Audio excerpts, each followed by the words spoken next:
I was really debating making this video, Succubi and Incubi are such controversial monsters, and this is only my second ever D&D video on this channel. I stand by my belief that you shouldn't bring sex into your games if even one of your players isn't comfortable with it.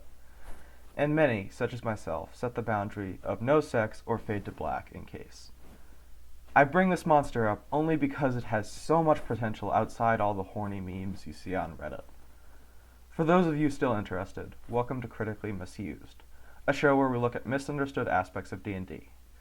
On this episode, we'll be covering Succubi and Incubi, which I'll be calling Succubi as a whole. So what are we dealing with here? Succubi in the D&D multiverse have a complicated origin involving the fall of Mount Celestia, working with Asmodeus, and a battle royale for control of the Abyss. The history of Forgotten Realms, Planescape, and the D&D multiverse as a whole is a can of worms even I'm not brave enough to touch. So let me cover the basics. Succubi are fiends not aligned with devils, demons, or Yugoloths. They have the ability to change their appearance and gender at will, meaning Succubi and Incubi are different names for the same creature. Unlike other fiends, they don't require a summoner to bring them to the material plane, instead summoning themselves into the world through longing or desire. Here's where we reach our first misunderstanding. The desire fulfilled doesn't always have to be sexual. Sorry, ace people, you aren't immune after all. The desire could be wealth, power, respect from society, whatever fits the person. The succubus will show up in their dreams as a trustworthy figure and tempt them to break their moral code in exchange for that thing they've always wanted. Again, the moral code doesn't have to be chastity, and probably shouldn't be, unless it fits the story and the character. Instead, breaking the moral code could be killing a loved one or betraying a trusted friend, something that would haunt the victim forever if they gave in and did it.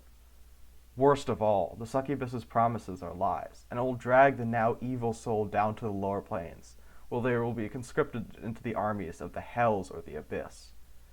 Still, many have no way of knowing that the succubus is lying, or even that they're meeting a succubus at all. I see a lot of potential here. The question of which is stronger, your morals or your deepest desires, is a heavy one to throw upon a player character, who has no doubt fought long and hard for what's being promised to them on a silver platter.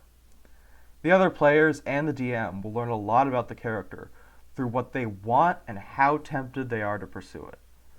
Granted, it might not be the best idea to deliberately steer a player off course, but an encounter with a succubus can really help explore aspects of a character that would otherwise go unseen. Maybe the stoic soldier is hiding trauma and wants to find someone they can talk to, or the loud charlatan feels a desperate need for attention. Whatever the answer may be, it will shed light on a hidden but fundamental aspect of the character involved.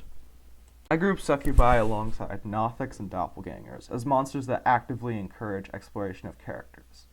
They also pose a completely different threat to one many players are used to seeing, so it's a shame they get reduced to fan service and horny memes on Reddit.